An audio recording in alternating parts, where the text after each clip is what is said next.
નમસ્કાર મિત્રો, હું ગોપાલ ઇટાલિયા. ગંભીરામાં જે બ્રિજ તૂટવાની ઘટના બની એના પછી ગુજરાતના ભાજપના મુખ્યમંત્રીએ જે બે જવાબદાર ભર્યું નિવેદન કર્યું કે 23 ગાળા પૈકી એક જ ગાળો તૂટ્યો છે.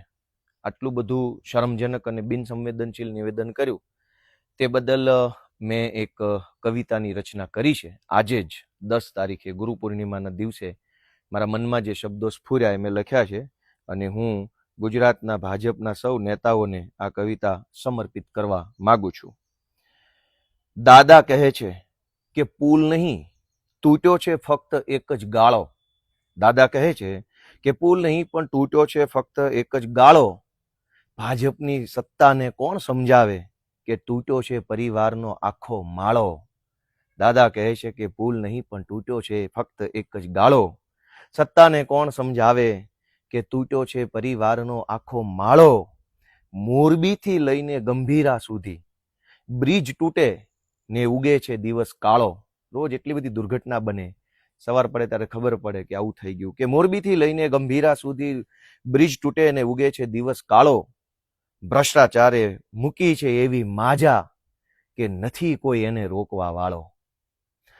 આગળ કે હલકી ગુણવત્તા ચાલી જશે, ગમે એવું ખરાબ કામ કરો ભાજપના રાજમાં ચાલશે. હલકી ગુણવત્તા ચાલી જશે, બસ કમલમમાં આપો પાર્ટી ફંડનો ફાળો. લાશો ઉપર લાશ પડે છે, એટલી લાશો એનો નથી હિસાબ કે નથી મળતો કોઈ તાળો. દોસ્તો, બધું તૂટે, ક્યાંક પેપર ફૂટે, ક્યાંક તૂટે, કે તૂટે ફૂટે પબ્લિક હૈયું કૂટે, પણ કરે નહીં કોઈ દી કમળ કાઢવાનો ચાળો. કહે કવિ, પબ્લિકની આ સહન શક્તિને રાખે સલામત ઈશ્વર ઉપર વાળો. કે તૂટે ફૂટે પબ્લિક હૈયું કૂટે, પણ કરે નહીં કોઈ દી કમળ કાઢવાનો ચાળો.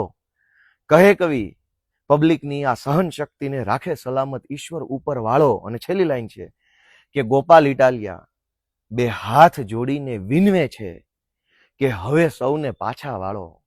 ગોપાલ ઇટાલિયા બે હાથ જોડીને વિનવે છે કે હવે સૌને પાછા વાળો. બહુ થઈ ગયું, હવે પોતાનો આત્મા જગાડે ગુજરાતી મરદ મુછાળો. દાદા કહે છે કે પુલ નહીં પણ તૂટ્યો છે ફક્ત એક જ ગાળો. સત્તાને વળી કોણ સમજાવે કે તૂટ્યો છે પરિવારનો આખો માળો. દોસ્તો, હવે કમળ કાઢવાનો વારો આવી ગયો છે. હવે પોતાનો આત્મા જગાડે મરદ મુછાળો. એવી વિનંતી સાથે ગોપાલ ઇટાલિયાના જય જય ગરવી ગુજરાત.